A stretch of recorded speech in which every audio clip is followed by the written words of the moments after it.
We have one of the most interesting fights that you could make in the welterweight division this weekend. It is the return, I feel like I say this every time, of one Bryan Barberena. He's going to be taking on Jason Witt. And I hate to joke about this, and I wish him nothing but the best, but he just had one of those Mike Tyson injuries back in 2019. His back was broken, spinal.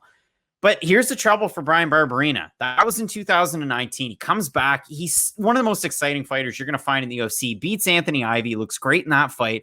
And then, and I quote, Barberena himself is coming off a lengthy layoff after suffering from emergency exploratory laparotomy due to internal bleeding from a couple ruptured arteries in his omentum via Barberena's Instagram. Matt, hate to see it. Absolutely hate to see it. Bryan Barberena, major injuries, and hopefully, just hoping for the best for Bryan Barberena coming into a fight like this, because for Jason Witt, hasn't really looked the greatest in the UFC so far.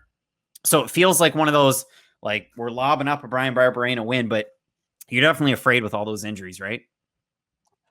I mean, you're fucked if you think Jason Witt can beat Bryan Barberena at 100%. Like, Bryan Barberena really has fought that next level of competition. He fought Vicente Luque and lost.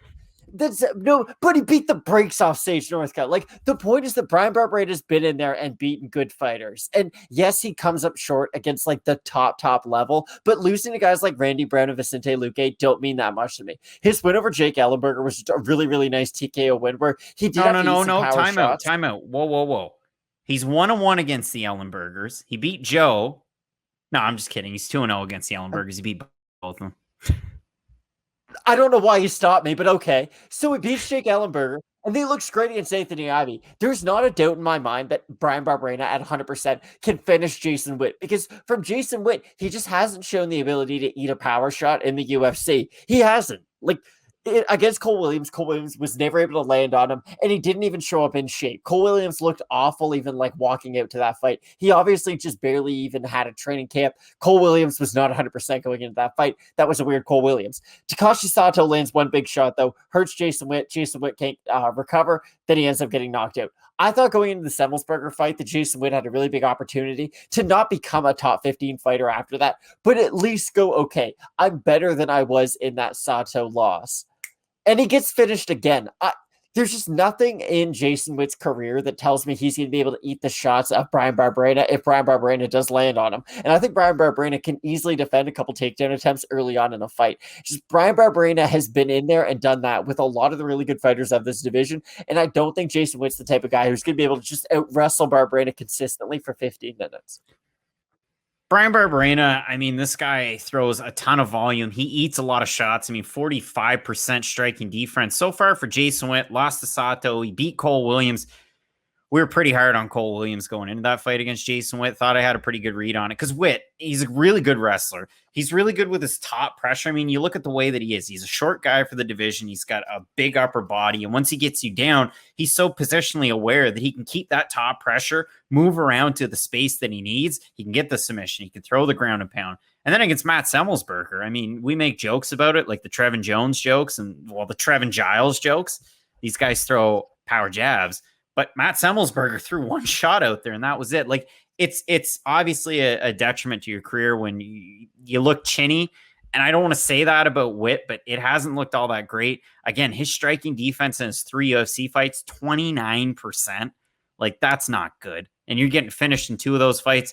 50% on his takedown attempts. For Bryan Barberena, 60% is his overall takedown defense. And if you look at it, let's pick some guys that took him down. Anthony Ivy got 5 takedowns in that fight, 230-27s and 129-28 for Barberena to get the win because he threw more than triple the strikes in that one. You look at it, other than that, Leon Edwards was able to take him down. Colby Covington took him down 12 times. Sage Northcutt got 1.